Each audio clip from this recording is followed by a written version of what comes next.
Synthaholics. It's the Bad Bible podcast.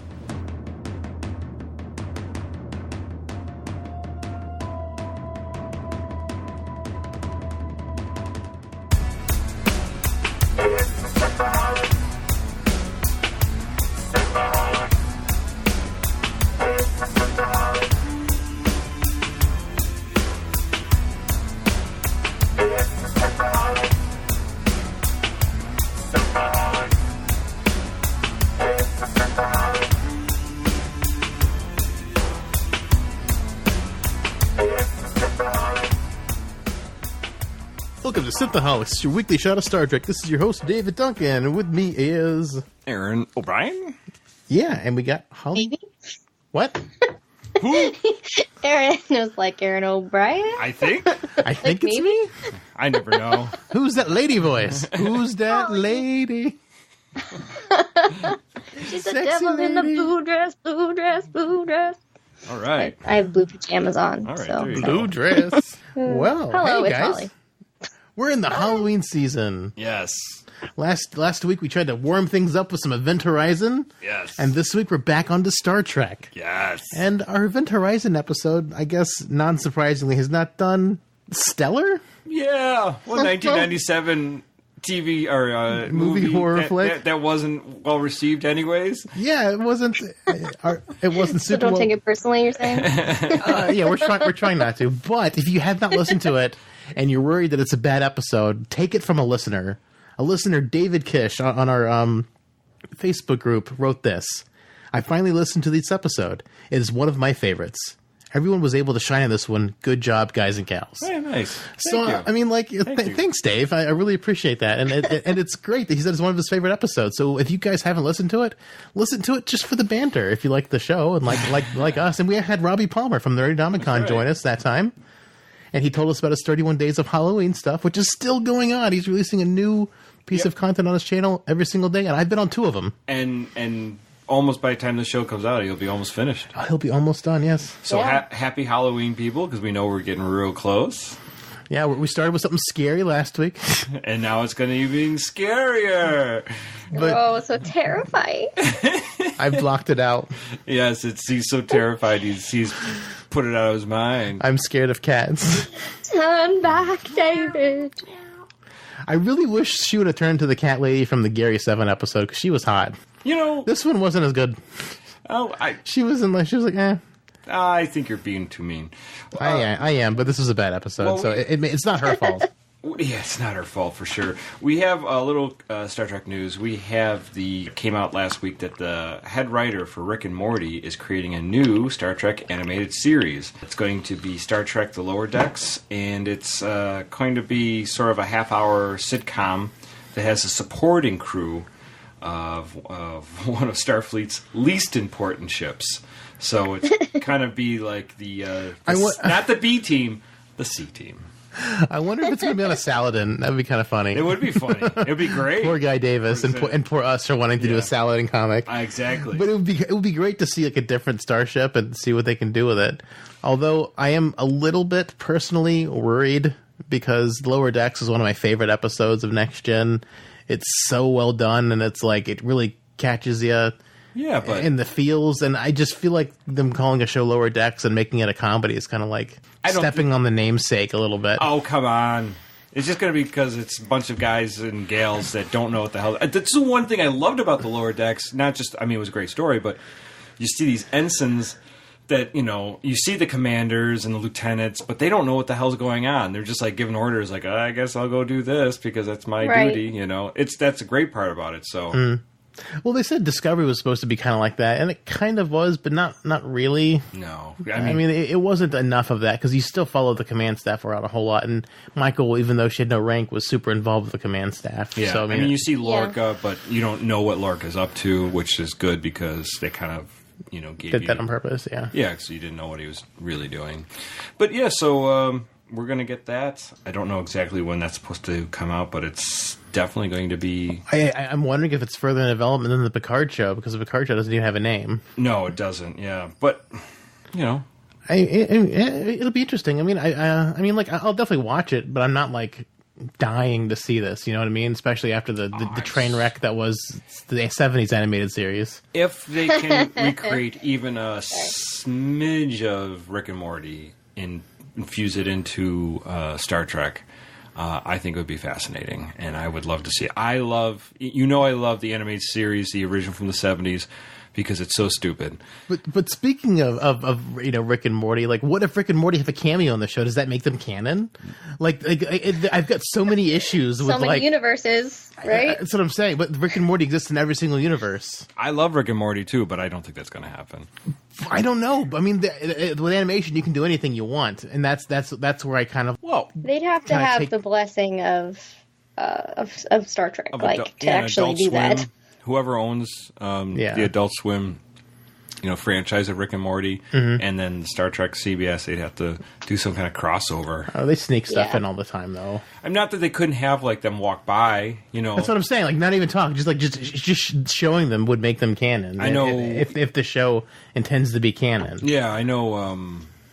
I mean, The Simpsons did that all the time. They would have the Flintstones and their show up for no reason. But that's what I'm saying with Rick and Morty and Star Trek. They could do anything, and it's just kind of how much of this silly stuff is really going to be canon, or is it going to be more realistically played silly? Because the way Aaron and I years ago before we started the show, we were talking about doing a Star Trek comic, and Lower Decks was basically our idea for a comic relief thing, with two Lower Decks people, engineers who had no idea what was going on, just bouncing stuff off each other. Right.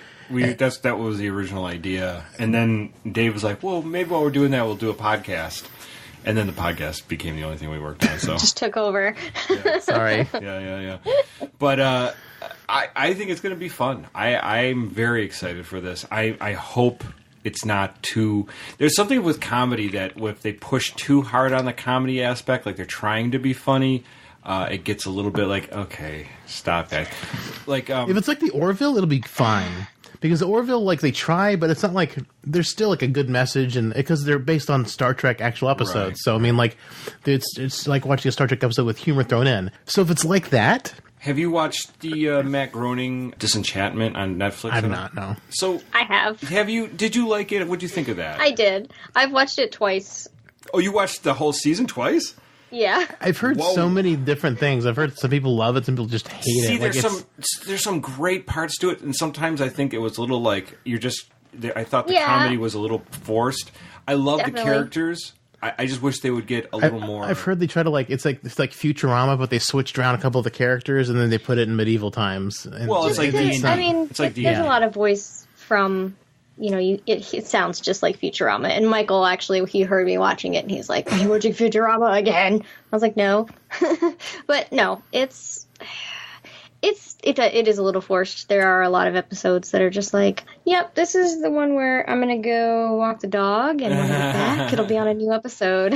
I mean, honestly, there's some awesome bits that are even episodes I'm not crazy about. There are some great bits on there that are hilarious or they're really funny. Mm-hmm. But that's what I hope they avoid. It's if you get too formulaic. The thing about Rick and Morty is. It's so random. It's so off the wall that anything can happen. That's what was great. That's what's great about Rick and Morty. Anything possibly, and I don't know how you make the life of a bunch of cadets or ensigns or whatever they might be funny and interesting. Other than them just being shit on. And not only is this show coming, they've just 2 seasons from the get go. Yeah, they've greenlit 2 seasons. Wow. So that's interesting. Yeah. Sorry. Go ahead. I'm anticipating a running joke, and I really hope it happens, and you guys will get it too. Because you know how when you watch the original series, and there's a landing party, and there's always just some random officer who gets killed, and you know.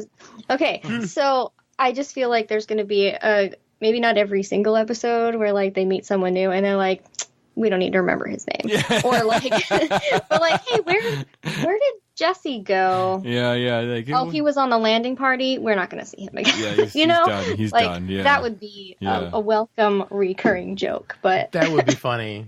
Or how about just guys that you like, you know that you go on a landing party, there's certain things that you don't do, but there's always like that idiot that just sticks his finger into something or steps on something, and then, that's it.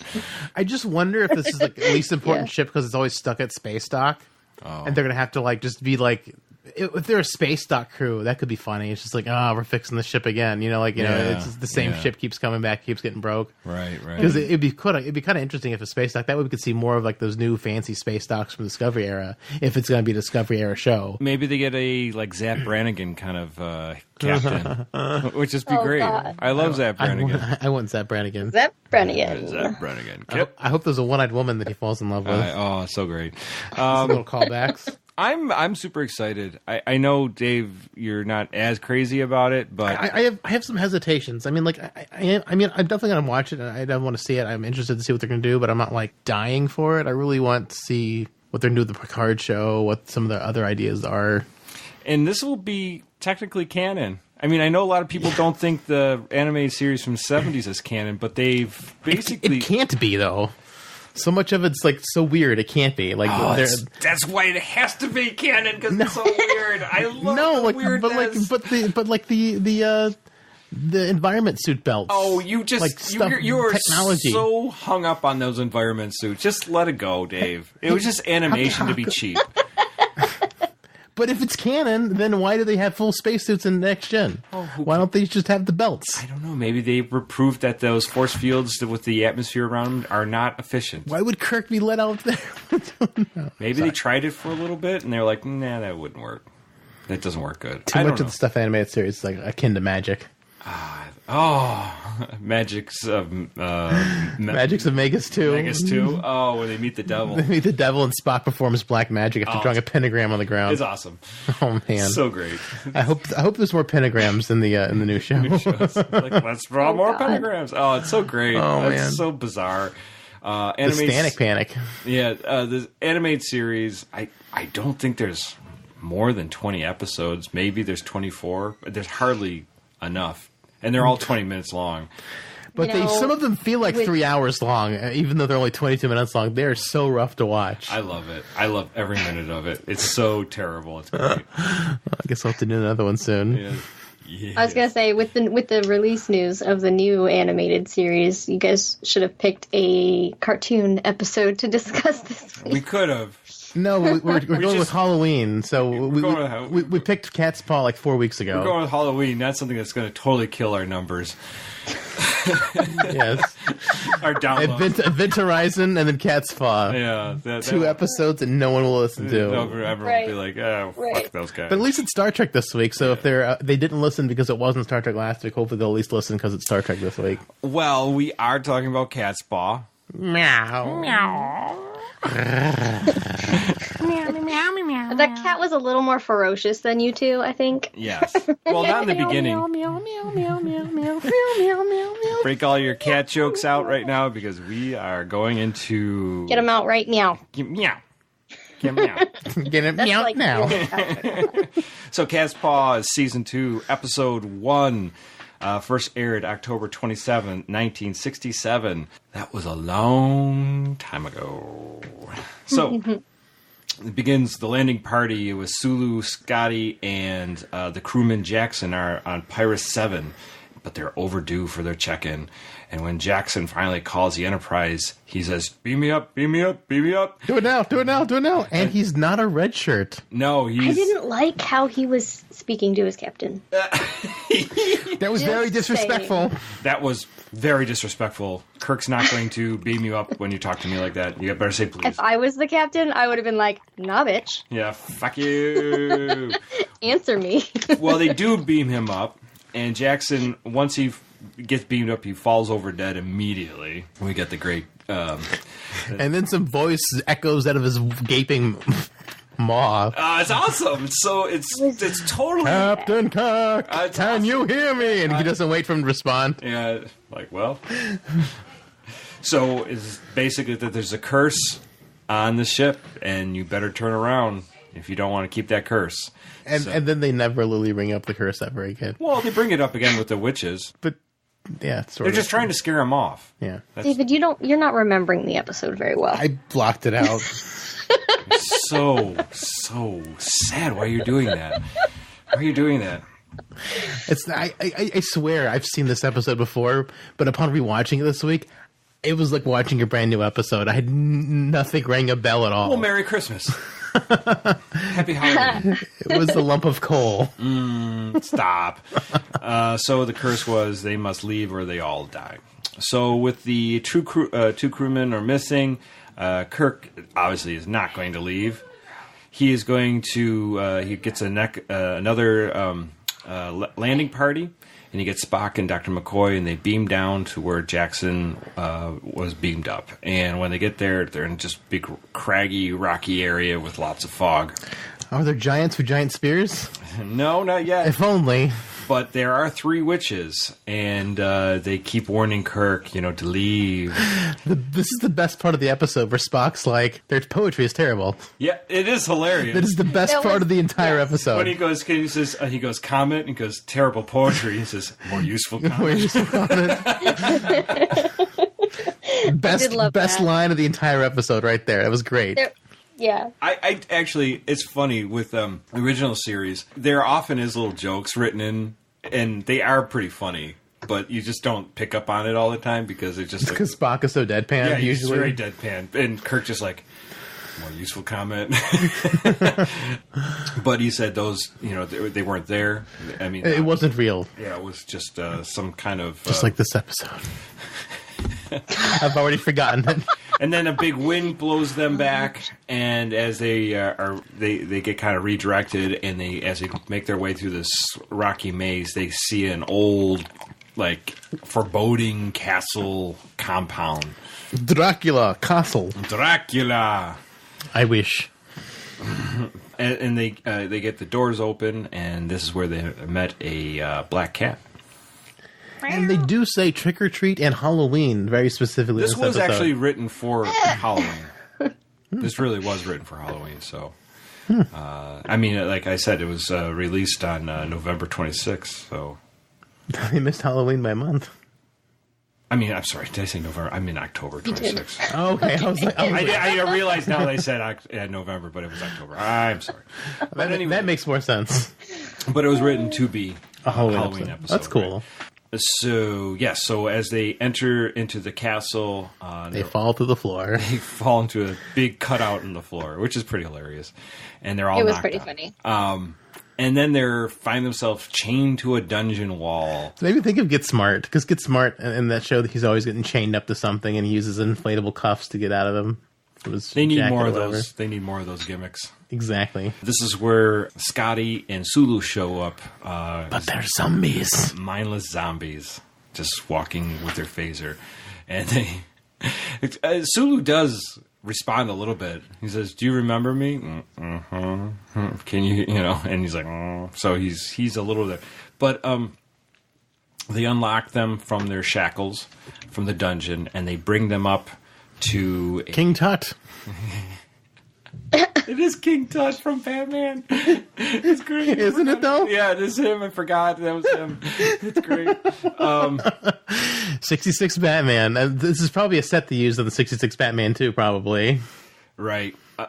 It could have been, actually. You never know. Yeah, so they're brought up, and they meet Korib. I was curious, though, if that's where they were taking him or not, because they, magically appeared there after Kirk turns around and socks one of them. Yeah, right. Yeah, because So I was like, I wonder if they were taking him somewhere else for another challenge, because he's like, we didn't anticipate to see you so soon, or something. Right. I don't remember what exactly he said, but... Oh, and by the way, back up on the bridge, we get the first appearance of Ensign Chekhov. Chekhov! His hair is terrible. It's so floofy. It wasn't good. Yeah, I mean, I know Chekhov's hair has never been great, because they're trying to... So Chekhov... He wanted to look like a beetle. Yeah, they wanted him to do the Beatles or the Monkees kind of thing, because the Monkees was a big popular show at the time, and the Beatles were obviously popular. And he was the young, new guy. And they wanted to get a young guy and make him look that style. They were trying to get the girl demographic for Star Trek. Right. Whereas Battlestar Galactica was trying to get the guy demographic, which they should already had because it's a sci-fi show. And it was called Battlestar Galactica. That was, whatever. that was a previous conversation before we started recording. It may or may not be in the outtakes. I have no idea. I don't know either. But anyways, so and there's their chief, the assistant chief engineer, DeSalle, is there. He's a pretty straight-laced guy. He said some stupid line too, like beans to navy, navy to beans. I was like, is he trying to say dollars to donuts, but in like future speak or something? Well, navy like beans. Navy beans is yeah thing. Yeah, I don't know what that meaning is. I never. No, but I mean, like it sounded to me like a dollars to donuts type. Yes. I don't know what that means. Like I've heard people use that expression before, but like the navy beans thing, it sounded like a similar expression. I didn't know if since they don't have money in the future, I wonder if they were trying to do. Obviously, they thought that was saying that was going to survive. I'm just curious why that is what David remembers from this episode. That's all he remembers. I remember the weird things that don't make sense in King Tut. Yes. Plot details I'm super loose with. So Chekhov is scanning, but he says that they can't get their life forms. Like the Kirk and McCoy and Spock just completely disappeared. And even when Kirk and Spock are down there, they kind of summarize that there could be some kind of shield or something keeping the scanners from. You do know Russians invented the first screening shield, right? Cloaking shield, a right? little old lady from Leningrad. Yeah, she invented the cloaking shield. Yes. And whiskey. And whiskey. So, yeah, like Holly said, that when they were bringing Kirk and Spock and McCoy up, or wherever they were taking them, Kirk obviously spins around and hits the one with the phaser. And unfortunately, they get zapped right into the main throne room of Korab with this cat. And Korab is trying to entice them with food and jewels. Riches, and they realize that these aren't old-timey humans. Yeah, they're not. First of all, they weren't scared off. They from the curse. They show loyalty and bravery, and they show up. Right? They don't care about riches. Right, they can't be. Bunch of tests, something. Right, for some reason. Well, I think there's. Well, we find out later what these are not from our galaxy, and these creatures, and they're from very far away. And pigeon crab creatures. Pigeon crab creatures. From Andromeda Galaxy. They invented the androids that we see in the I Mud episode. Oh my god. We do get a lot of extra there's another TOS episode, Rose by Any Other Name. We don't get any of that in any other Star Trek. It's only in TOS we get people from Andromeda. Yeah. Those Andromedans. God damn Andromedans fucking stuff up in TOS. I hope we get some in Discovery. I want to see some Andromeda stuff. We might. Because we don't ever get that anymore. Well, Spock mentions that there have been mapping expeditions to Pyrus 7 before, and that they've never seen life forms here. And Korab was like, well, we're not native to this world. It doesn't happen, y'all. It doesn't happen. Every time he ends a sentence, he goes, oh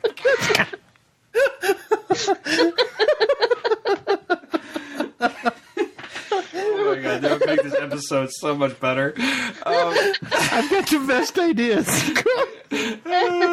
So good. During this time, the cat is talking. Meow meow. Meow meow meow meow meow meow meow. So the cat leaves, and then this we get Sylvia shows up, and she's that like witch-looking goth girl. Yeah, sort of. Yeah, something like that. It's kind of maybe. like 60s goth. Oh, yeah. Less makeup, more black, more flowing dresses. That lace. I was totally into it. Oh, she had a great dress. That was a cool dress. Yeah. Actually, I liked her hair too. It was really cool. Except when she went blonde, that was disturbing. That was just fun. She was just having fun. It hurt my eyes a little bit. I was like, what? I was thinking about that quick those changes that she was making. They hurt my head. I think that she was probably like, now you're going to dress in this outfit. She's like, okay. At first, I thought they changed actresses. Then I just realized it was a giant wig, and I was like, oh, it's so weird. Go back. Go back. The swinging 60s. Yeah, baby. Yeah. Do I make you horny? If only William Shatner had that giant shag carpet for chest thing. hair. Yeah, for like Austin Powers did. Yeah, that'd be great. Chest toupee. So Sylvia tells Kirk that she can read and control men's mind, and that's basically that Sulu and Scotty aren't mindless zombies. They're just under their control, and that they can easily control them. And earlier, just to back up, he was saying like there's like all these dungeons and mumbo jumbo, and I was like, oh, you should say Dungeons and Dragons. But then I looked it up. Dungeons and Dragons wasn't invented yet. No. So you couldn't have said Dungeons and Dragons. I was like, aw. We're like close 6 years before Dungeons 6 and years Dragons? before. It was like 70 something. Before Gary Gygax came up with the idea. So.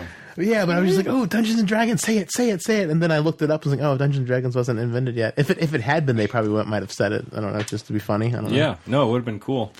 Or it would have been cool if that's where Gary Gygax came. Yeah, that would have been fun. But, so like I said, she's basically saying that they have something called sympathetic magic, where they can, that's how they killed Jackson. She made like basically a voodoo doll of him. Voodoo magic? We done got to New Orleans. The voodoo I didn't really understand it, because the way she described it, she was just like, oh, well, I considered him that he was a being, and then he was dead, and then he was dead. And I was like, what? You can't kill a man with thoughts. I need my brain. Pretty much that's verbatim to the episode, actually. But yeah, I didn't really understand. Aaron, can you explain that? Sympathetic 'Cause magic? I don't get it. Yeah, I don't get it. It's when you feel sad for somebody. No, I don't get how the thought, how that. I don't get how that makes sense. Well, I mean, obviously these are alien creatures, and they have like telepathic abilities that are far more powerful. I mean, Spock. Yes, more than the magic elf that's living on the Enterprise. They can send his Contra for miles and miles away, apparently, but he doesn't do that in this end. But sympathetic magic is obviously something that we have today that we are, not technically real. But I was like, last do podcast in the magic we have that like their magic, magical thinking. but it's the idea that same thing with voodoo. Is that if you have a doll and that's fashioned after someone and you use it to... And you need some other possession of theirs or something from their person. Right, and you can use to link that to it. to kind of link that and get the spirits to do your bidding. I don't know. I don't believe in it, but whatever. Whatever floats your boat.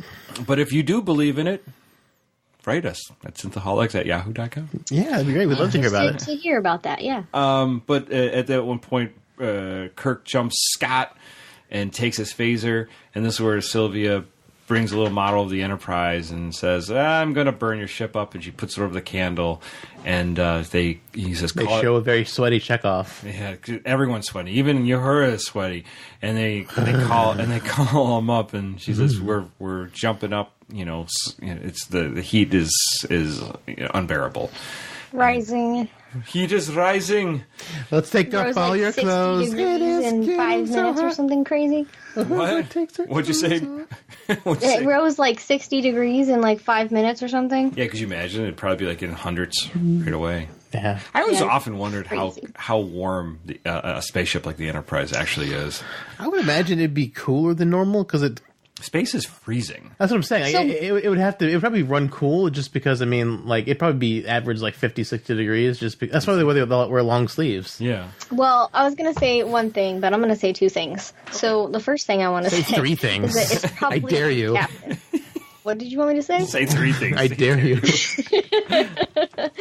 Well, the first thing is it's probably up to the captain. Like He don't touch controls the captain's thermostat. It's like a dad or mom. He's the dad of the You ship. don't touch this thermostat. It's like it's behind a lock and key and like a 16-digit security When encryption you code. pay the bills around here. You can touch the thermostat. When you become captain of your own ship, you confront the thermostat. It's totally a dad thing or mom thing. When you get your own house, you get the thermostat. In my house, I run the thermostat. Right. Okay, second thing. But the second thing is you have to kind of look at the different series and what the crew is wearing, because like in TOS, like the women are wearing very short skirts. It doesn't matter. So it The can't men are be wearing that long cool, clothes. but then also the men are all covered like head to toe. Yeah. So it's anyone's guess in that, if you think about it that way. And the third thing. What's the third thing? Oh, I have to come up with a third thing? Yes. Yeah, I dared you. I'm joking. You don't have to. Meow. But that's a good. That counts. That's an acceptable third thing. Okay.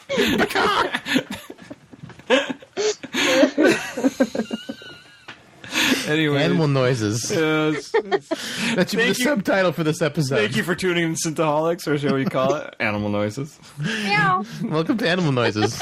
What does a camel make? I'm cool. I'm smoking. Smoking Joe. Yeah. No. Joe Cool. Want to ride my humps? My lovely camel lumps. Check him out. All right. I got a camel bra. So the Enterprise is burning up. And then Kirk grabs Sylvie's arm and removes the model of the Enterprise away from the flame, and the Enterprise is saved from danger. I did like Kirk said, "We'll handle it from down here." Right. It's like, and I wonder if like Chekhov and DeSalle and Uhura were like, "How the hell are you going to do that?" I just liked how he Embraces said the that. voodoo magic. What? He embraces voodoo. Immediately, because No. he totally believes in it.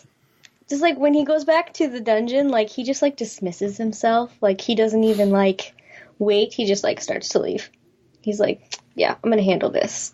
Yeah, I'll handle it. Don't worry about it. And then, so like I said, he saves the Enterprise from burning up, and they're going to take McCoy. I don't know what that is. Might be the cat trying to get in. The cat's The Catspaw! Catspaw. Meow! What is that from? Oh, I know what that's from. That's from that guy from New York City that does all that weird shit.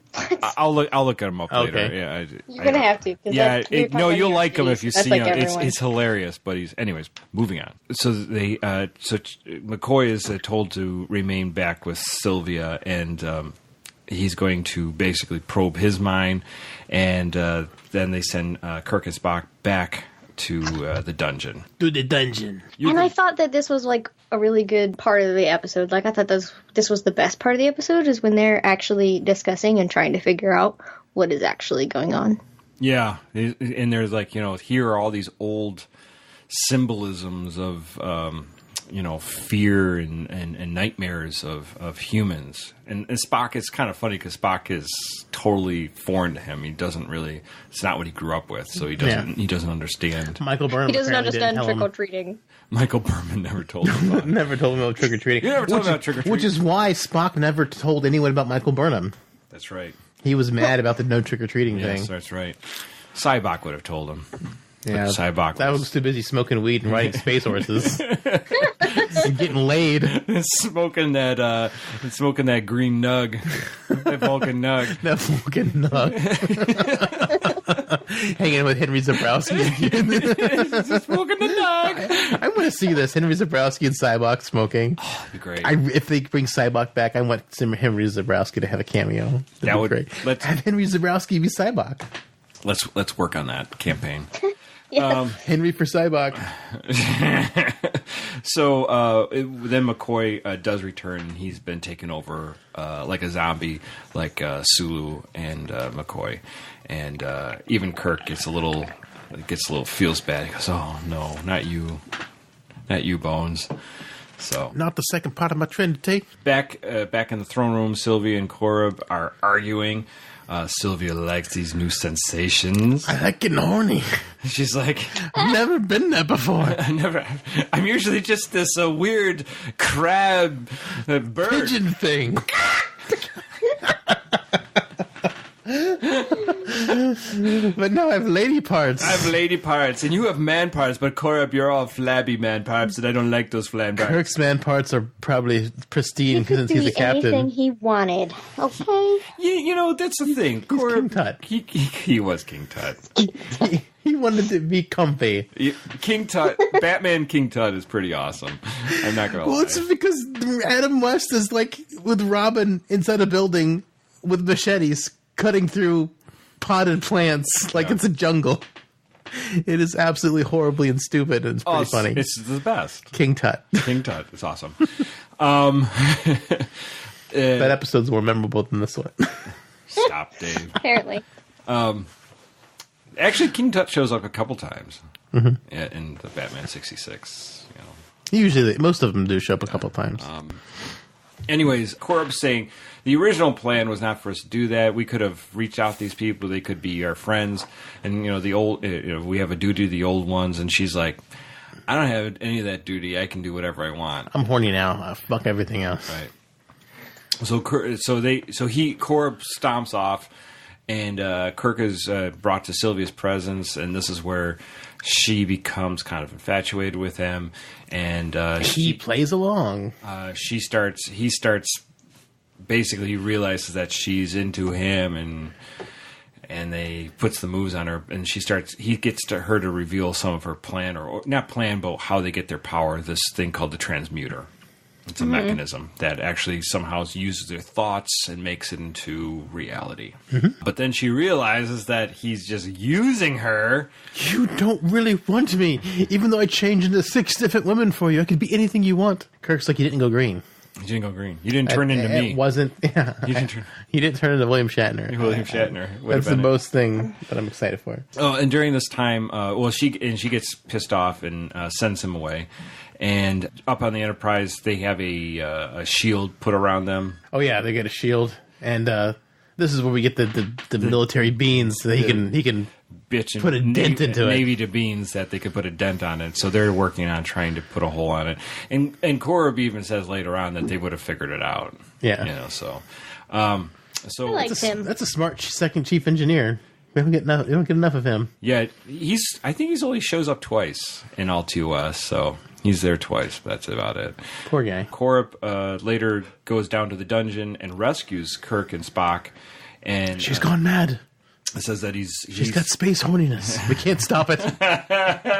Did you mention that he was like peeping Tom? He was watching. He was watching. Like macking on each other. Yeah.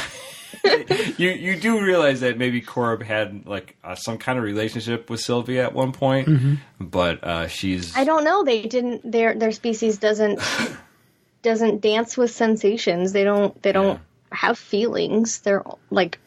I don't understand their motives. What?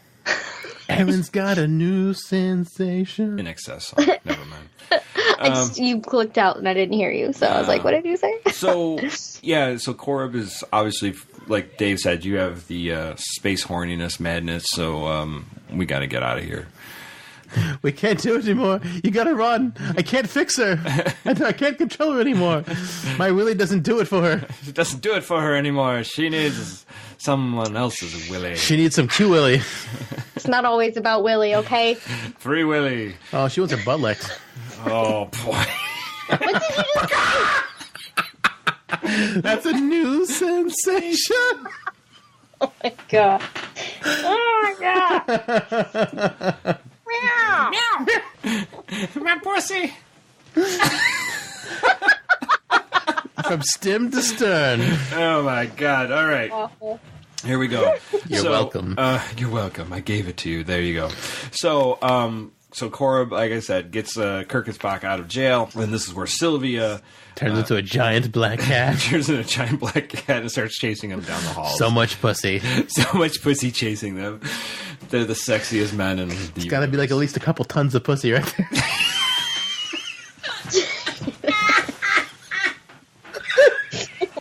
So much pussy that can't even fit through the door. Oh, that's so great. That's our light creatures. Yeah. Not when they're that big. That was bigger than an elephant. Not when they're 20 feet tall. And their whiskers can't even fit through the door. She can't even put her arms through the door. No.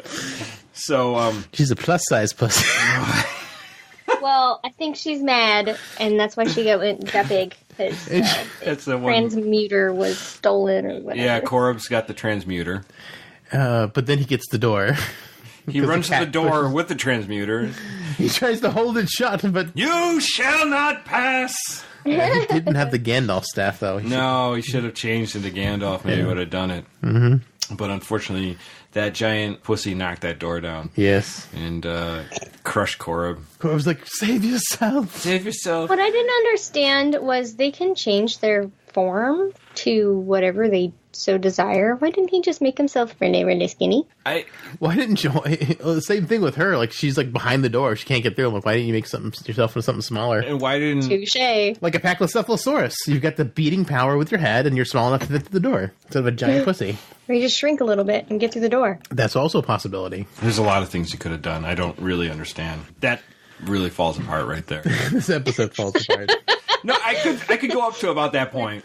Yeah. Yeah. Common sense kind of went out the window at this point. So Kirk goes after Korra's been crushed. He does try to save him, but then he's like, "Go, leave me. Save yourself. Save yourself." And then he grabs the wand, which is the transmuter, and Spock is already up on that. He lifted him up through the hole out of the dungeon that they originally fell through. That's the only way back up there. Apparently. And Kirk gets back up, and then they're attacked by their own men, by Sulu and Scott and McCoy. Bones. Yeah, and they have a little fight. It's fun. He knocks out McCoy a couple times, so it's gets some. Yeah, McCoy doesn't usually get into tussles very often. No, it's pretty funny. And actually, there's some little funny. Is Sulu doing the karate? Oh, that was so racist and awful. Wasn't because not Sulu, but Takai played in the what? No, I'm thinking of the wrong person. Never mind.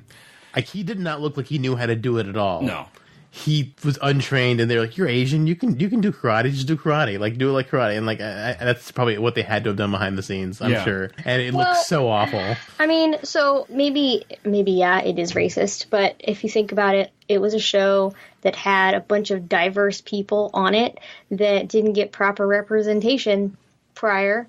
And so they get this Asian guy, and they're like, yeah, we're going to have you on, and you're going to be really into your heritage, and you're going to know martial arts because you're Asian. Like, I guess at the time, maybe it wasn't meant to be racist. I don't think but it definitely was. I don't think it was meant to be racist, but in 2000... Hindsight's 2020. In 2000s, everything's racist. 2018, 19 land, it's... Well, I mean, like even in the year like 1999 and like the early 2000s, you could tell jokes then that you can't tell now because the political correctness has gotten way more stringent. Crazy, yeah, you can't say things. You gotta find the right people to hang out with. Then you can be yourself, like us. Yes. We can say whatever we want because we have our own podcast. We own the microphones here. So So, anyways, knocks them out, and obviously Kirk realizes that. Sylvia takes Kirk aside and tries to say, you can still have anything you want. I could teach you all these things. Spock's like, don't let her touch your wand. Don't touch the wand. He's like, he covers his crotch. Like, don't touch it. It'll fall off. Not that one, you idiot. Oh, shit. That would have been funny. This is what the cartoon is going to be, basically. Yeah. It should be this podcast. Lots of dicking. Oh, sweet. Yeah, hopefully they'll hire us. No, they won't. Yeah, there you go. Shit. I want a Star Trek paycheck. That'd be great. And finally, she threatens, because she wants the transmuter back, she threatens Kirk with a phaser, and Kirk actually is going to give her the wand, and he slams against the table. I was so excited. And he easily destroys the transmuter, and everything vanishes, and they're back in the craggy rock area with the fog, and there you have the two aliens that are made out of bird parts, crab parts, and cat parts, and pipe cleaner. And they're dying. Why are they dying? I don't understand that part. They need the transmuter to survive. Yeah. And but they... Well, I guess that's right. And when they don't even pick them up for study them, they just beam up, and they're like, fuck those guys. I thought that was weird. It's like, don't you want to know about Which one was King Tut? We'll beam that one up. I liked him. I think they couldn't tell, so that's why they just left him there. We don't want to accidentally beam up Sylvia. Check between the legs. Probably the if the deader one has the vagina, one has the penis. But they could be switched when they're in the original form, though. Right. You don't know. Actually, I was thinking they may not have genders. I don't think they did. I think she just took on the female persona, and then Sylvia Right. liked it.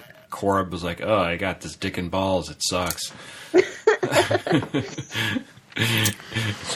got the transmuter, and all I got for was dick and balls. What the fuck? They weren't even big either. I'm like, what the fuck? I She's got the wand, and got she stuck got with a the micro necklace. penis.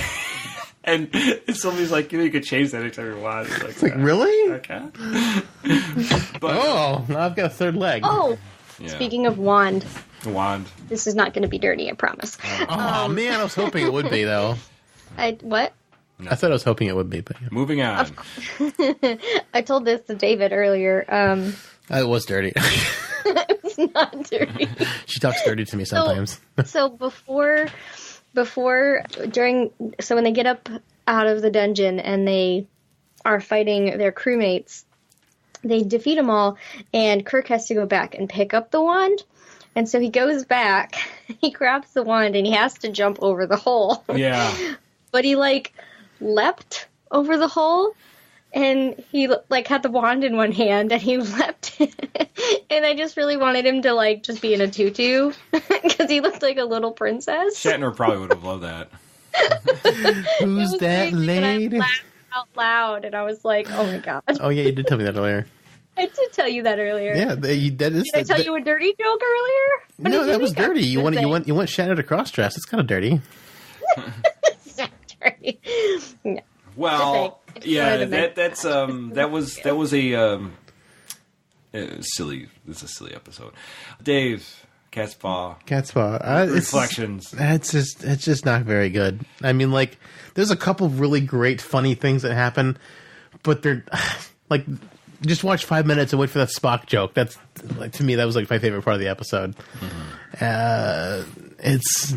To me, this episode's super forgettable. I mean, I know Aaron. We've kind of had some episodes this month where Aaron really hated him and I kind of liked him, and now it's my turn to kind of hate it, and Aaron really likes it. I don't know.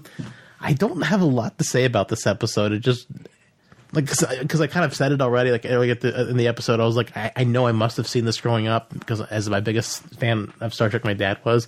Maybe he just never played it because he hated this episode too. I don't know, but it was a brand new episode to me, and it was a brand new terrible episode. I was like, why? Why is this so bad? I don't remember any of this. It's I don't know, just largely forgettable. I don't know. Aaron or Holly, who wants to go next? I really don't have a lot to say about Holly, this. after seeing this episode, what did you think after watching it? That's all I have to say about this. I didn't think it was bad. Granted, the image of the witches was bad. I mean, it wasn't the worst thing I've ever seen as far as computer generated, whether it was, I don't know how they did it, but it wasn't terrible. It wasn't the worst graphic or, sorry, that's the wrong word. Yeah, special effects effects that they did. Yeah. It wasn't the worst special effects there, but it was, they were grotesque and they were supposed to be. And it just wasn't, I kind of, when I was listening to them, I got the impression that they were kind of egging them on, but then they were like, go away. And I was like, okay, well, that didn't make a lot of sense. But other than them, I thought it was good. I thought it was thought-provoking. It made the characters, the characters consider what was going on more than just kind of headlong running in to fix things. Right. And it was a species that they hadn't encountered before, so they really had to consider what they were going to do, and they didn't have time to do that because they were hostages and blah, blah, blah, and cats and... Cats. All sorts of transmuters and... I just like that they went a little bit more into their backstory. Maybe it would have made more sense because everything was everything was so cryptic. It didn't matter to me. You know what I mean? They kept talking in secret to each other, and it's just none of this means anything. Didn't allow you to get super invested in the episode, and I get that. And that's why I feel like it's mad because nothing really everything was so cryptic. There was no no good lore to latch onto or anything to be that's a fantastic addition to Star Trek. This is good lore. Everything was too cryptic to matter. I'm sure that the main takeaway from this episode is supposed to be Halloween. I don't think so. I think it's supposed to be loyalty and bravery and what you're willing to do for the people that you care about. Because freedom. They talked about it a little bit, and that was really. I think that was I think the loyalty and bravery were the only things that really stopped the two aliens. What were they called? I don't think they gave a race name. They didn't. Yeah. Okay, I didn't think so either. It was really the only thing that stood them up. They were like, oh crap. Okay, we got to try something else because this is clearly not working. Yeah. So I thought that was maybe the point of the episode, even though they didn't get to it very quickly or in a very grand way, so it didn't really stick. But I didn't think it was a terrible episode. I think it's more of an exposition episode, just just some weird shit that happens to the crew, yeah, and and they have to kind of figure it out. So, what's your big takeaways? What'd you think of it? You actually picked this episode. I did pick this episode, but I only picked it because it's Halloween. Yeah, and we've talked about this episode for almost 3 years now. So kind of like Threshold, but more you, because I was like, you bring up Catspaw, and I'm like, I don't remember this episode. I only brought up Catspaw before Halloween because it is obviously a very Halloween, and they reference it. Yeah, it's supposed to be, and they reference Trick or Treat too. Mm-hmm. That's the only reason I really picked it. I don't think this is a great episode by any stretch of the imagination. It's fun. It's silliness, and it's just a romp of, a space adventure where you're thrown into something that shouldn't be there. Like, I think even, like McCoy said, is it possible that parallel Earth would have evolved? And even Kirk is kind of dismissed to that. He's like, I don't think so. I mean, they run into parallel Earths. Yeah, the Miri episode is where they run into a parallel. Well, and then the gangster. That's what I'm saying. They run into multiple parallel Earths. The Nazi planet. There's so many parallel Earths. And Kirk's like, what are you talking about parallel Earths? There's no parallel Earths. Like, fuck you, McCoy. All the parallel Earths you've already run into. Fuck you, McCoy. Your parallel Earth theory. There's only been 6 of McCoy. How many of them can there be? I don't know. I liked the alien idea of, and like I said, there's another episode. I think it's 3rd season. It's called A Rose by Any Other Name, or I believe that's the name of the title. It's the same idea. These aliens come from a different galaxy, and they don't know anything about. They take a manifestation of human form, and then they're like entranced with the sensation of being human. But these aliens seem like they had some kind of rudimentary knowledge of like ancient Earth. Yes, because they were trying to appeal to the but it old could be Earth like morals or something. But it could be like Turlane from Squire of Gothos episode, where he's only got information from 1700s or 1800s, whenever he got that information. So maybe they only got information from Earth from centuries ago, or something to that nature. Yeah. Or maybe they just Transylvania. But they didn't even explain why they were studying humans. No, they didn't explain anything, which is why. And why they'd be on a deserted planet to do so. Maybe they scanned the minds of the people of the Enterprise and figured out all the stuff that they're scared of, like all the nightmarish stuff that we are susceptible to. Old dungeons. Or they just they just downloaded the book library and read the first couple books they found from the 16th century Satanic Bible or whatever he did. It's for Satanism. Some Aleister Crowley. Yeah, Aleister Crowley, and the Korab was like, "I'll take on that persona." I don't know. I liked it just for that. I like the whole witchcraft thing, meeting science, and they're like, even there's, Sylvia's like, I could teach you what we're doing and stuff like that. And Kirk's like, yeah, fuck you. Even though I can't go back. But she wanted his baka. But yeah, I just like the idea of this episode of, you know me, I love. You like the really bizarre stuff. I love bizarre shit. If it's a weirder, the better. 2 Girls, 1 Cup. I don't like that. That's your limit. That's gross as fuck. No, but I like I just like weird shit. And if you think about it, if you were a space explorer, and if you're in a Star Trek universe or any standard sci-fi universe, you're going to find some weird shit. and it's going to happen more often than not. Yeah.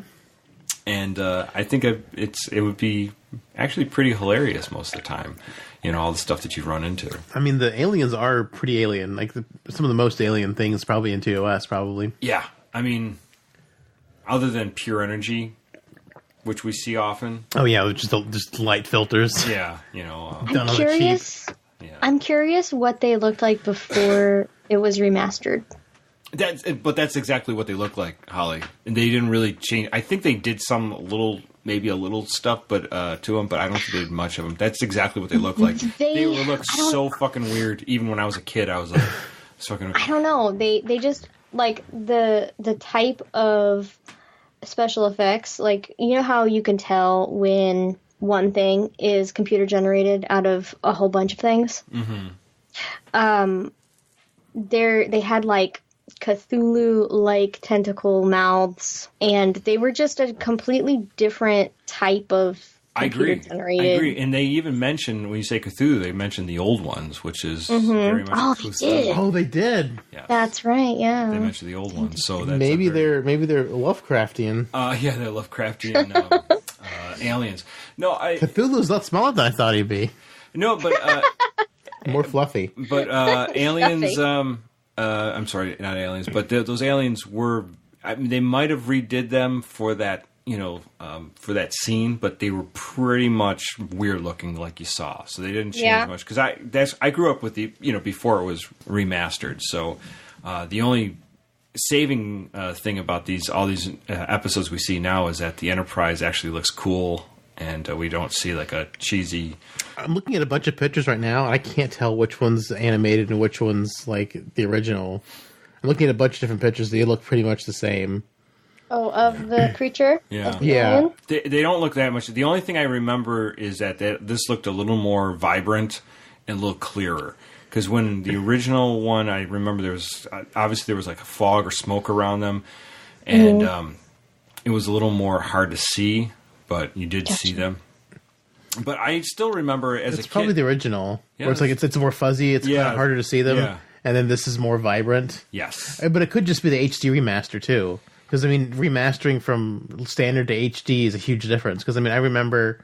I mean, this isn't Star Trek related, this is just transfer related, but when I watched Mighty Python and the Holy Grail on VHS, and then when I watched it on DVD for the first time and it was remastered, it looked like a completely different movie. Right. Like, there was colors that never were there in the original like VHS version. It was like so gray and grainy and dark. Right. And then when they remastered it, it was like there was like vibrant blues and greens and purples and all sorts of different colors. And so it could just be the remaster transfer that made it brighter. True. Because it's just, I mean, it's huge what that can do whenever you remaster original footage and then transfer it to a different medium that allows for better clarity. Very true. And but I don't know exactly if they redid that scene itself, but they were weird looking. So, and like I said, it seemed very like, I do remember distinctly thinking that was unique at that time, because they were so weird looking. They're super tiny, so it was, they're by Kirk's feet, because he could step on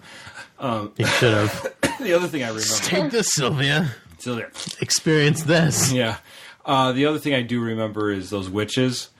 I had no fucking clue what they were saying when I was a kid. I couldn't make out heads or tails because they were like, and it goes on for like 2 or 3 minutes. Way too long. And you're just like, can you just get to the point? So bad poetry. That was the point. The point is the punchline from Spock. Yeah. But a fun episode. You know what it is? It's Halloween. I think Halloween might be one of my favorite holidays. Just it's so fun. I don't like really dressing up, but I just like the feel of everything, Leaves are changing colors. Spooktacular. Spooktacular. There's candy corn on all of the store shelves. I don't know if I like that, but I do like all the just the funness of it, and this is reflective of it. I like it. It's fun. Is anybody dressing up for Halloween? Nope. Come on, Dave. Come on, Aaron. You just said you don't dress up. Don't dress up. I do dress up. I made my for last year at Holly's Halloween party that I was invited to, I didn't dress up. I wore homemade a shirt. Loincloth?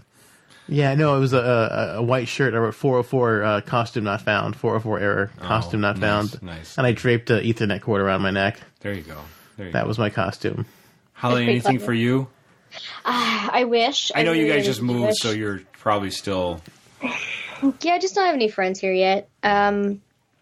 I thought it would be a great idea if I could convince Michael to like go to a club in LA or San Diego that did like a Halloween party, but it's expensive to live here and we're broke. So Yep. I'm gonna probably look at all of the costumes that I have made and purchased, and I might dress up and not go anywhere. Just dress up on Halloween. Just for fun. Well, we might get some. We might pass out candy, but because of the neighborhood we live in, we live in a military community, and a lot of the kids all go to the same areas every year because it's just safer for everyone to be able to watch their kids and stuff. Sure. And we live on a hill, so every cul-de-sac is a tier above, and it's just a lot of walking. So I hear that we don't get a lot of trick-or-treaters on our road, but we might sit out and pass out candy anyway. I do have some costumes. I have bought a few costumes for the kids.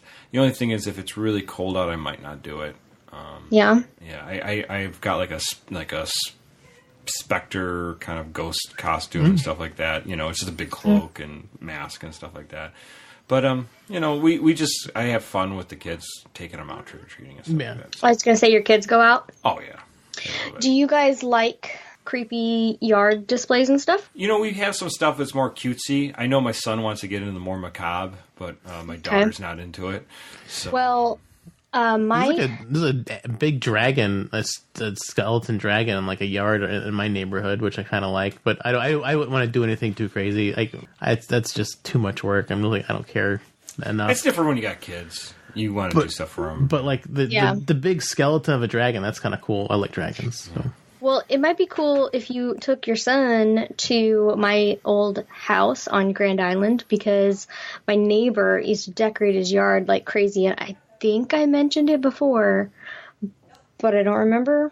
Just go to your old house where you used to live, where we podcasted from. Just knock on the door and say, "Hey." No, not over there. No, not over there. No, but I'm the ghost of Holly. She was a man before she transitioned.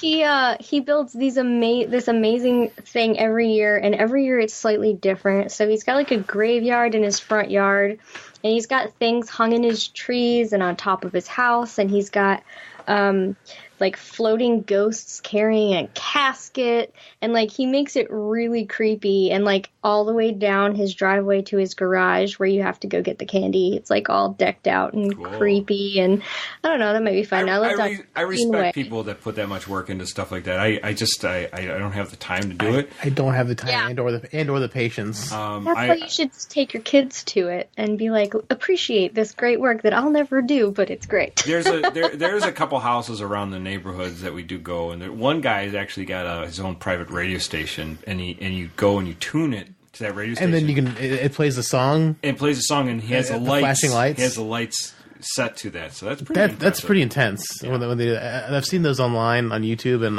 they do Christmas ones too, which are pretty interesting too. Exactly. So like we went to one, and he has like Michael Jackson's Thriller, and they have Ghostbusters, and a bunch of Somebody's Watching Me and stuff like that. So I mean it's fun. So it's fun stuff. But baby, it's cold outside. Not yet. A couple more months. Not yet. We're getting. No, it won't ever be where Holly lives, though. Yeah. Baby, I'm sweating outside all the time. And inside. We don't have air conditioner. I still think that's cruel and unusual. Cruel and unusual. You're not in boot camp anymore. God damn it! Give us some comfort. I'm a civilian. Exactly. It's like they're treating you like you're in boot camp, though. No air conditioning. It's pretty crappy. I'm sure that the barracks have AC in. I'm sure they do. That's cruel and unusual that you don't get AC. Yeah, basically. But no, I like Halloween, but I don't. Halloween's kind of a Contradictory. holiday. Well, I don't think contradictory holiday is a proper sentence. Huh? Well, there's Yeah, I can't even think right now. How do you mean?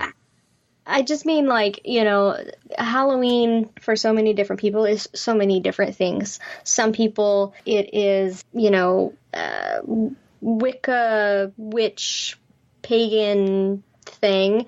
Other people, it's like anti-Christian, anti-biblical stuff. And then other people, it's just like, let's dress up and get candy. Well, I fall more into that. Let's dress up and get candy. Well, the anti-biblical is how I was raised, because I've never trick-or-treated in my entire life. We had Reformation Day parties instead of Halloween, where we got to dress up as Christians from different time periods, and sometimes there would be someone who was a pope, and then the pope was the bad guy of Halloween at the... Yep. Yeah. I was a smoking pope one year because I didn't have a costume, and there's a band called the Smoking Pope. There's a picture. I'll have to put the picture of me as a smoking pope on the cover there's art. a band called the Smoking Popes, and they have a great song called Rubula. Rubula. That's great. There's a picture of me and my dad. He's like got his arm around me, and I'm like dressed up as a pope, and I'm smoking a cigar, and he's dressed up as William Wallace. And it was all church stuff. We didn't ever go trick or treating. I've never carved a pumpkin before, although me and Kaylee are supposed to on Halloween. It's more challenging. It's different to everybody. So I was raised very similar to you, Dave, and I didn't do a lot of trick or treating or any of that stuff. But after my kids, we were just like, I'm kind of in the latter, the third category now. It's like, I'm not Wiccan, I'm not I don't feel it anti-Christian. Let's just dress up and have candy. Dress up and have candy. Yeah. That's all I wanted. But mom, they would always have a section of the Reformation where they talked about how it was bad and how it's rooted in Satanism and all this stuff like that, and well, the so many rituals. things are rooted in paganism. Like the Christmas tree is pagan. Yeah. And people don't understand that, and that's not why they have a Christmas tree. They don't have a Christmas tree because they're pagan. It's beautiful to behold. It's fun to do with your family. And there's Star Trek ornaments from Hallmark. Yes, there are. You have to have a Christmas tree because you need Star Trek ornaments. A lot of exactly. I need this. Hallmark.com. They're not sponsoring us, but they should. Thank you, guys. Right. But yeah, you're right. So, I think most holidays, they slowly change. Things don't mean the same as they used to. No. Right. And, a lot of things that meant something different over 100, 200 years have completely changed their meaning, and it doesn't mean you can't go back to those roots. Some people are really into the Christian aspect of Christmas, but yeah, Holly, you're right. Christmas tree doesn't really have anything to do with it. In fact, they even say the date doesn't have anything to do with when Christ was born. Nope. Right. So, it's just been changed over because this was was it Winter solstice? Winter solstice, yep. Yeah. So. It was a way for the Catholic Church to get pagans into the church. There you go. Yeah. So, smoke on that, that's Pope. What I have learned. But anyway, we're not talking about Christmas. Pope. But yeah, I enjoy Halloween, and I hope most people do because it's just fun. There's a lot of holidays I'm not crazy about. I think Easter's boring. I invented my Spore Drive shot around Halloween last year. Nice. Oh yeah, because you brought it to my party. Yeah. And everybody loved you at the time and hated you the next day. David! Well, it's because they drank too much. Drank too much. That's not my fault. I just was providing. Yeah, it was. So many people were asking for brain hemorrhages. That one girl had 30 of them. I don't know how she was standing at the end. 30? Wow. She wanted a bunch of them. I made so many for her specifically. I don't want to say who you're talking about. I don't. It was. Let's not drop names. I'm a social butterfly. I bebopped around that party like it was my job. I was my house, so it kind of was my job. It was your job, but I don't know. There's this one girl. It was the one you remember. I was outside with Robbie and we were talking, and then you came and someone looking for drinks. It was her. It was the same girl because she wanted them all night long. I don't remember that. She was drunk. It was my house. I didn't have to drive. I don't remember that. You were drunk. Yeah, it's fine. All right. Well, before we rehash our past Halloween times. parties. Past Halloween parties. Hey, everyone wants to know about this. We party at Synthaholics. I guess. Unfortunately, Aaron, you weren't there. I don't party at all. But you guys aren't doing anything for Halloween. I'm just hanging out with Kaylee. Aaron, you're taking the kids out. We actually do have a party. We have a lot of the neighborhood parents and friends of the kids, and we all get pregame it, and then we go out and we get drunk while the kids go trick or treat. I like it. I want to like go it. do that. That sounds fun. But no, me and Kaylee were going to carve pumpkins for my first time ever carving pumpkins on Halloween. Well, I don't know if you work on Halloween. I took it off specifically to hang out with Kaylee to do the pumpkin carving. The pumpkin carving. If you get done early, you can come and hang out with us. Cool. Yeah. Get That'd be drunk. fun. Well, we just, like I said, we just walk around the neighborhood, have drinks, and it's fun. That's cool.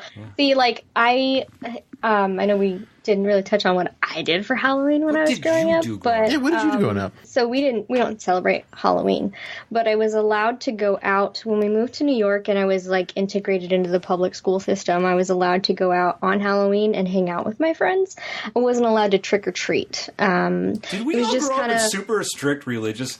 We did. Did all three Well- of us do that? Yes and no. I was born in Reno, Nevada, where paganism is still very much alive. All right. So going out at night, let alone on Halloween, was not a good idea. All right. But we were both homeschooled, Holly. I was Yes, not. yes. We're the social But- rejects club here at Synthaholics. So, I think I dressed up once when I lived in Reno, and I was the Pink Ranger. Did you shoot a man in Reno just to watch him die? I wish. Pink Ranger was No. hot. I love me some Pink Ranger. But in high school, the Halloween night was the run around town with your friends with cans of shaving cream in your cargo shorts pockets and just beat the shit out of each other at like With shaving cream, huh? City Hall, in the Yikes. courtyard of City Hall. Yeah, with shaving cream and frozen eggs and terrible, terrible things happened. Reno sounds like a terrible It place. sounds No, like this was in Games of upstate New York New kind of York. shit. This was in New York. Oh, it was New York. This is New York? Oh. New York sounds like a terrible place. Yeah, I got pegged with a frozen egg once. It was one of my brother's friends, and he felt so bad that he accidentally hit me instead of the person next to me that he took off running. Wow. He knew you were My going to kill brother him. was right next to him. I'm was gonna pretty die. I'm gonna die. There's some people going to die? People gonna die. But yeah, Halloween, I love to dress up. Any excuse to dress up, you know. I feel like people, it's funny because nowadays you have to have an excuse to represent your idol, like Comic-Con. You can't dress like Wonder Woman unless you're going to Comic-Con or it's Halloween, or you can't Were you dress gonna- were you like. gonna There's so walk- many more were you- cons, though. Were you I gonna mean, walk around Wonder Woman normally? Hey, dress for the job you want, not the one you have. There you should go. be- I am Wonder Woman. Fuck you. You should be empowered to do whatever do you that. want, and that's, I mean, Joe is Batman. I'm just gonna dress as Wonder Woman. there I'm you Wonder go, Woman. just Fuck walk you, around man. Like Wonder Woman. But like Wonder Woman's not like a good example for me. Like my idols are like, I guess I don't really have any idols. I The American one. American Idol. The American one. what did you say? The American one. American You said, I don't have any idols. I'm like, what about the American one? American Idol. American Idols. No, I just like genres, and I dress my genre. I mean, you guys saw me in mostly in my pajamas, because you guys would come to my house and I would be in basically pajamas. But I would. They're so lacy and pink. No, I'm sorry. I have a ton of corsets and Yes, you do. witchy skirts. Ouch! And witchy skirts and things, and I like biker boots and like. You should be empowered to just wear that. You should just be anytime. Rowena. Just be yourself. Just be Rowena from Supernatural. Did you see the new Sabrina thing? come out? I've gotten through 2 episodes. I want to see it. I haven't seen it yet. I haven't watched it, but back when they were originally pitching it and saying it was going to be tied to Riverdale, I was super excited. But when they said it wasn't tied to Riverdale, it bummed me out. So I got lost my excitement for it. I haven't watched it yet. I heard it's good, so I'm still watching. I'm still watching season 2 of Glow. I haven't watched any of Glow. I love Glow. I know. I think it's my guilty. I guess it's a guilty pleasure because I was talking to Kaylee about it and she's like, well, I don't even know why you like that. I'm like, it's like 80s nostalgia. I just love the 80s like weird nostalgia and like it's a fun show. I like the story and it's just like she's like, if it wasn't 80s, you'd probably hate it. I'm like, maybe, but I did like some college wrestling theater thing in school. So like, it's kind of fun watching that and like seeing how they learn. I'm like, oh yeah, that's how we learned. It's very, very interesting. Sure. I don't know. Reliving it sounds my past. interesting. I agree, Holly. I think you should be able to walk around and let your freak flag fly anytime you like and just be yourself. Don't let society, don't let the man bring you down. Right. Don't let the bastards grind you down. Hey, I mean, Jericho Wilson, who's been on our show before in the past, she went to karaoke dressed as in TOS outfit. It wasn't Halloween. It wasn't anything. It was just karaoke. She dressed as TOS dress, and that's when I asked her to come on the show. And then she referenced us to her friend Natalie Schlitman, who also came on the show. I mean, some people do, and she's awesome. She went out and did that just to do karaoke and to dress up. It was awesome. I agree. I mean, it makes you feel good. It should. If you're confident enough to go and do those things, and you have a support system of friends that aren't going to give you shit walking out, go ahead, do it. Be yourself, but do expect that you probably will get some comments. Oh, of course. And that's the shitty thing, like, especially, I mean, this doesn't need to get, like, political or anything, but, like, especially now, today, you know, with people are saying all this stuff about how you're stealing people's culture by representing them on Halloween. Like, it just makes me freaking angry because Wakanda forever. Well, Wakanda, the imaginary The imaginary culture. It's just like, you know, if a little girl wants to be Moana because she loves her spunk. Come on, that's it's too not cute. cultural appropriation. It's not. It's Dressing that up like little a movie girl character. has that princess on a pedestal. Yeah, let's don't break it down. from her. Moana's different than me going out in blackface. That's just rude and inconsiderate and shitty. But Moana is a little girl. Same thing with any. I mean, if a young girl of color wants to go out as Elsa or whatever, like, let her do it. Let her do it. Or a fat girl play Princess Ariel, like, that's okay. Do it. Have fun. Or a little, like, there was this huge thing about 2 years ago, I think, where some skinny girl went to Comic-Con dressed as Ursula, and she got surrounded by a bunch of people and bullied for it. Like, get the fuck out of here. It's the same thing with Halloween. Like, there are some people who dress up to make fun of things. Yes, that's different. That's different. If you're, you know, one of my favorite superheroes is Storm, and she's black. Okay, Storm is pretty kick-ass, and she's amazing. And I love Storm when she has the mohawk. Do you know what happens with a toad who gets struck by lightning? Same thing that happens to everything else. Her worst line ever. But like, I'm not gonna paint myself black and go out. I mean, I will dress up like Storm. You should. Just and like, yourself. it's not a cartoon. problem. It's a comic book character. Yeah, you should be allowed to pay homage to the people who inspire you. And I don't think people realize that Halloween is not a gimmick.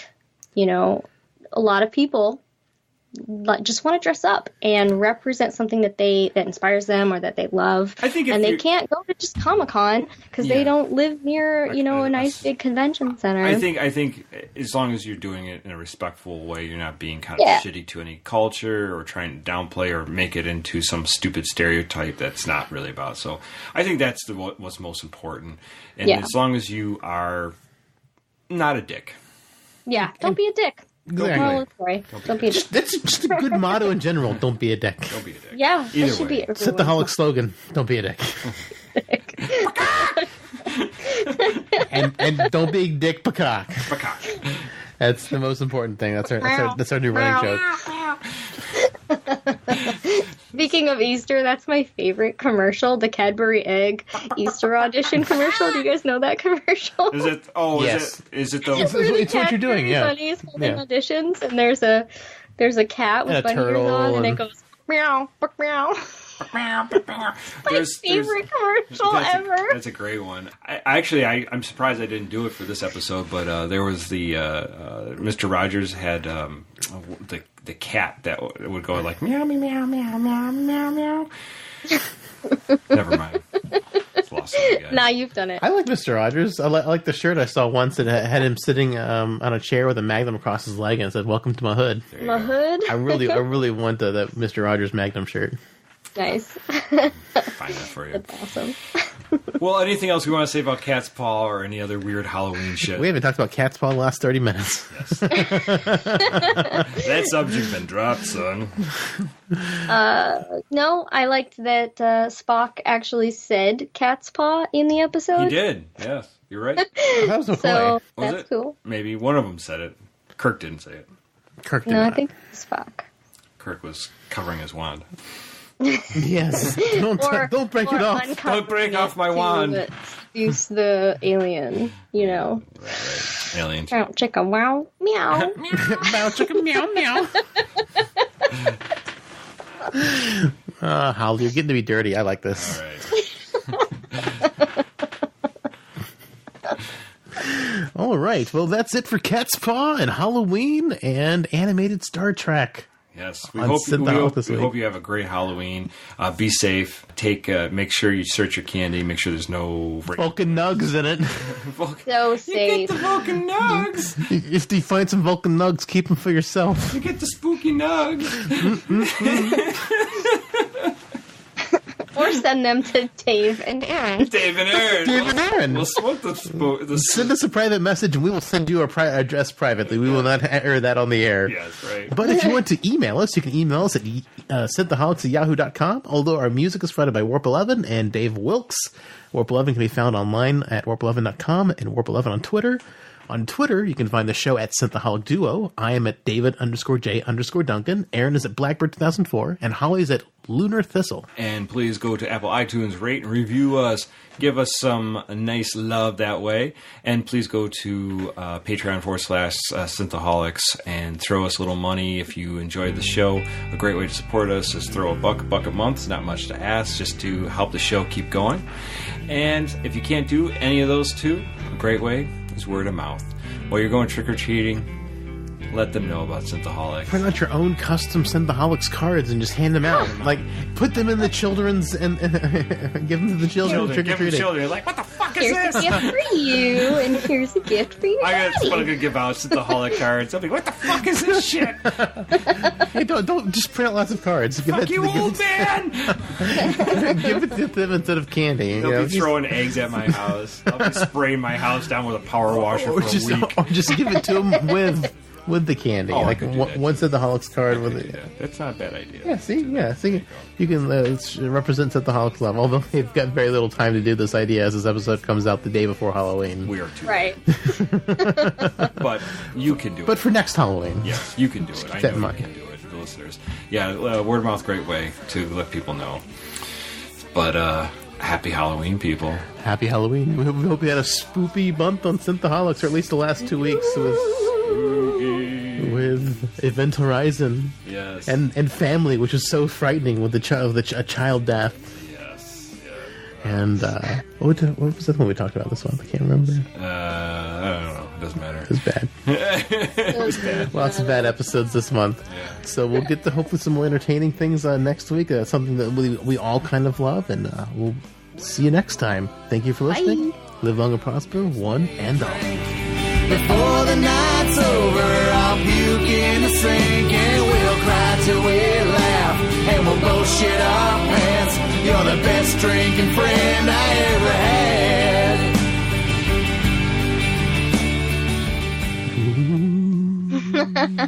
Because I knew a little girl who, for some reason, could not say Halloween, and she always called it Hopoween. Hopaween. Halloween. So now I always Smoking them call hops. it Hopoween. Happy Hopoween!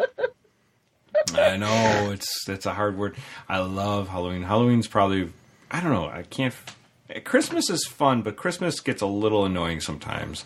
You know, it's just a little beating over your head. Halloween kind of sneaks up on you. Well, the Christmas is beat over your head because it's the most lucrative and commercialized. Sure. Oh, hey, how are you? Good. Did you catch the new Doctor Who? No. Oh, I haven't seen it either, so I don't know yet. The Who, Doctor New. I mean, The new Doctor. I've seen the first 2 episodes, but I didn't watch last week's or tonight's because it's on like right now. Is it on right now? Yeah, I think it airs at 10 your guys' time. So 7 my time. I don't know. I haven't set to record, so. Yeah, we can fast forward all the commercials. What was the last guy's name? Anthony Caputo or something? Or what was this? The older guy before her? Anthony. Capaldi. Capaldi, something like that. I didn't like him. You didn't? I was trying to like him so hard, and I just was like, I don't know, it didn't do anything for me. You know, I think, I think Moffat wrote a lot of really good episodes, but I think that they really lost track and sight of, like, what was important there for a while. Like, it became all about Clara, and it made it so that he couldn't shine. And a lot of it was Earth-based, which is fine, but it was more about, less about space travel and stuff than more about Clara. So it was hard to like his Doctor, even though he had his shining moments. I think it was just written really kind of.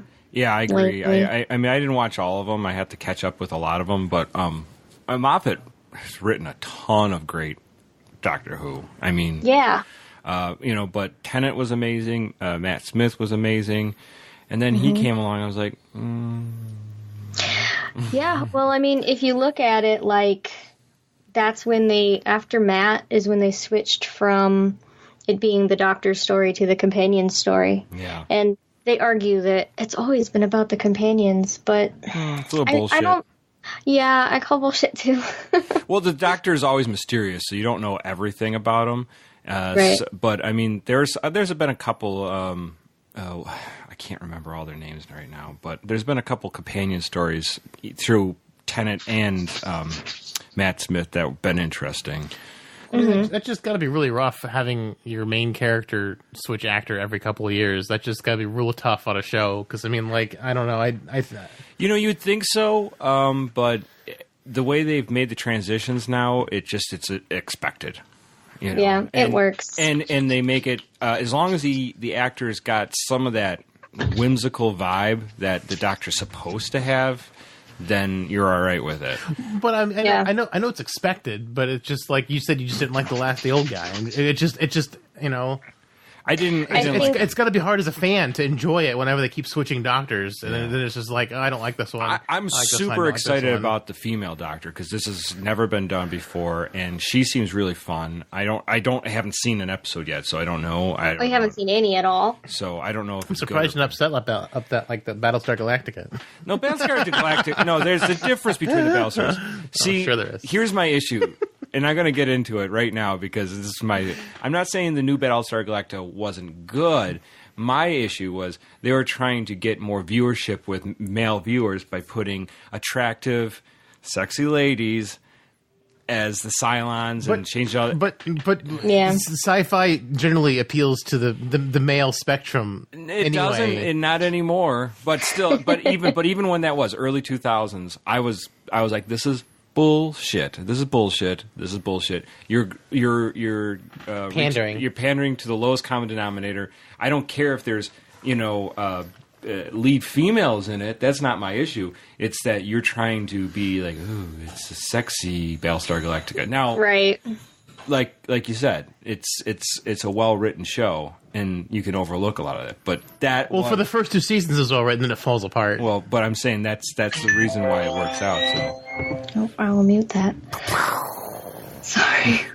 But anyways, that's just it. I mean, that was my issue with it. But whatever. I mean, and it has nothing. This doctor's not. They're not pandering to that. They're not saying. I know. They're not trying to be over sexualized with this doctor. I'm just teasing. Right.